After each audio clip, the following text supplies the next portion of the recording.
So it's a pretty special day here at Baumgartner Restoration because, as you can see, we're not in the studio. We're going on site to a client's home to remove and package up a painting. And you might ask why a conservator is necessary to remove an artwork when there are plenty of art handlers that can do this job. Well, this painting is unique for a couple of reasons. One, it's really important, and two, it's really big. We've packaged and removed paintings from homes countless times. That's kind of a piece of cake for us. But getting this painting out of this home, well, it's gonna be a little interesting. Don't look down. You got it? I'm gonna go under. Oh.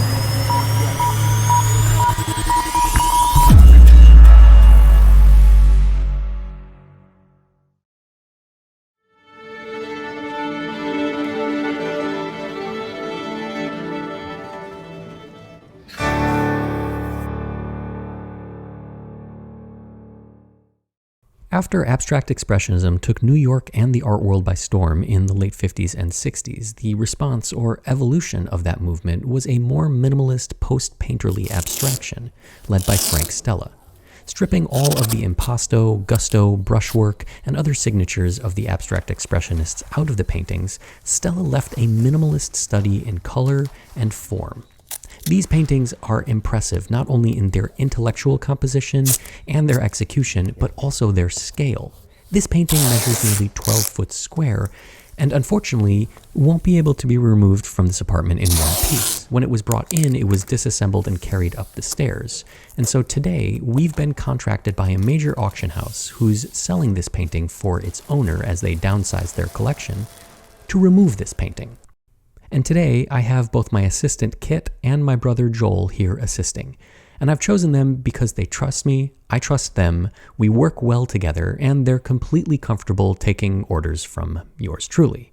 Not only do I trust them implicitly, but we have rehearsed and practiced this move over and over again, so we are all on the same page, which is absolutely critical with as many complex moving parts as we have here today.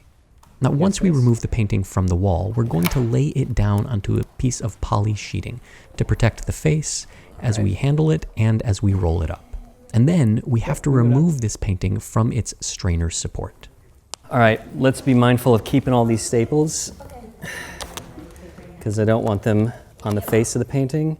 You can see that this piece has been taken off multiple times because there's just multiple rounds of staple holes in here. So this piece has traveled quite a bit. The story of this painting is not only told on the front, but also the back as well, and the collection of exhibition labels that tell where it's been. All right, so we have it all detached. Yes. All right, let's just make sure that there aren't any errant staples that we've missed. You got one? So then what we're gonna do is we're gonna lift this out, and we're just gonna kind of wiggle it out. Maybe Kit, if you want to be in that corner, I'll be in this corner. Joel, you want to float around and just kind of make sure it's not getting caught on anything or stuck. Let's kick the bottom out a couple inches. Yeah, is that stable? The support will need to be disassembled and moved as well, but for now our attention will return to the painting. We're going to clean off all of the accumulated debris because when we roll this, we don't want anything trapped in between and denting the canvas. You can see that a patch was applied at some point to try to address that damage. And you can see that there are multiple different patches applied, different canvases, different adhesives. So it leads me to believe that some of this was done later to reinforce areas that had started to wear. But this one in particular should be addressed because it's so prominent and it's really kind of cutting through. Also, these are historic and I think they can be redone with better materials, maybe less of a footprint on the painting.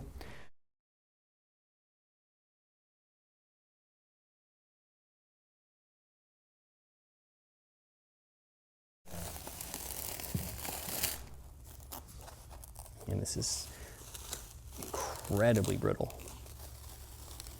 At some point, probably when the painting was installed in this apartment, this tape was adhered to the edge to clean it up and make it look more presentable because the painting isn't framed. But this tape is not archival and it's full of acid and it's deteriorated, so we're going to remove it for the sake of the canvas and the painting's longevity. but also because it's really brittle and rolling it would just cause it to disintegrate and make a mess.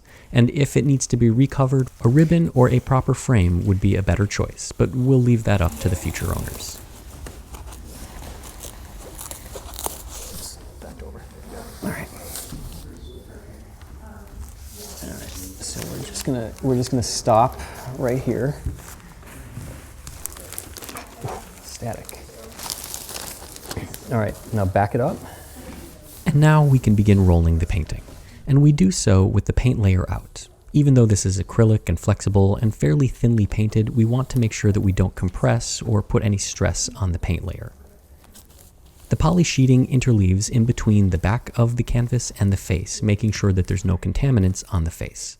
And once we've got it all wrapped up, we're going to seal it up with some tape. Each piece of tape is tabbed to help the future art handlers know how to remove this packaging. It can be incredibly frustrating to not see a clear way of doing so. And then the entire roll is packed up in multiple layers of bubble wrap. This is going to pad the piece as it's transported, but we're going to actually sleeve this with a larger diameter tube.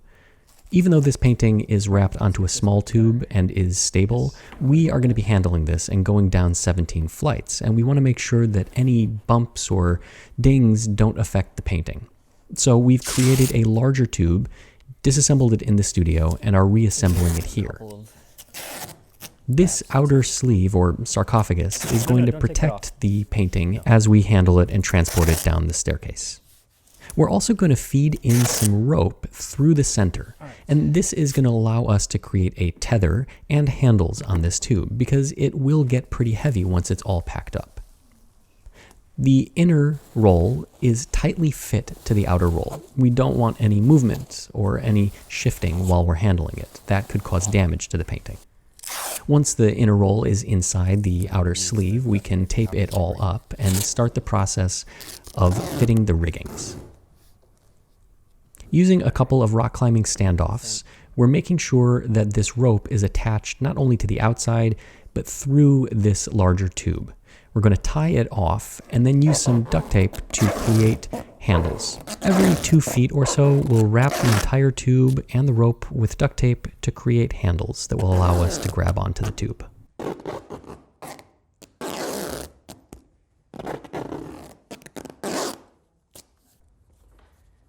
I'm going to tie off some figure 8 knots at the end of the rope and add some carabiners, which we'll use to tether this large contraption to the fire escape. In planning this move, we anticipate everything going perfectly. We've done this dress rehearsal multiple times, so we have no reason to believe it won't. But just in case something goes wrong, we want to make sure that our backs are covered and that this painting doesn't get damaged. These tethers, there are going to be 2 of them, will go a long way to that peace of mind. I mentioned that the strainer support also needs to be disassembled, and luckily when it was created, they used screws to put the 2 pieces together, enabling us to unscrew it and create 2 smaller pieces that are more easily handled.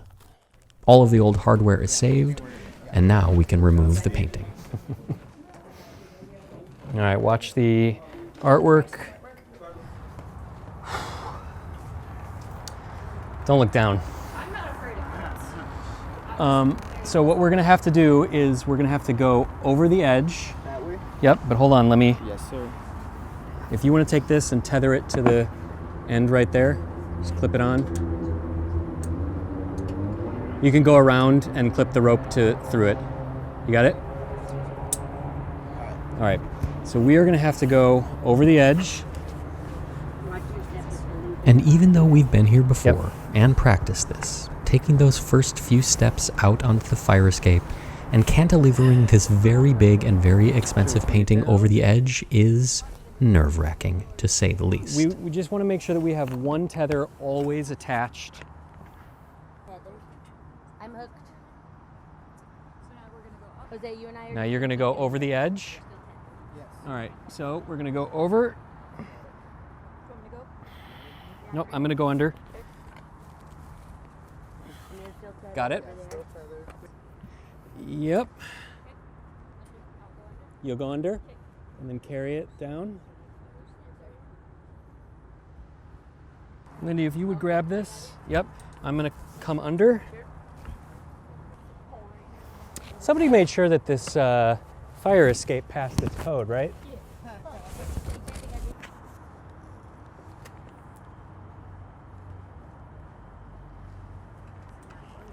All right, Joel, you going under?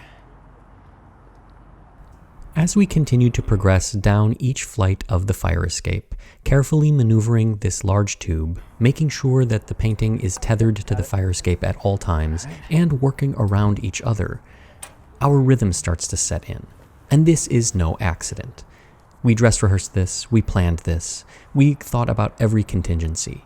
And now to see all of that hard work come together, and this really go off without a hitch, is really encouraging.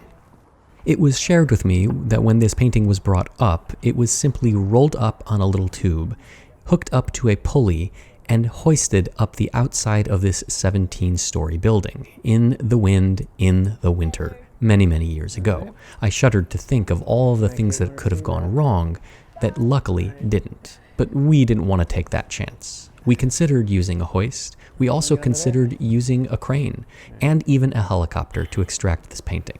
We thought about removing some of the brickwork to get this painting out in one piece, but ultimately, this proved to be the safest and easiest approach. Tell us the speed and where you want it.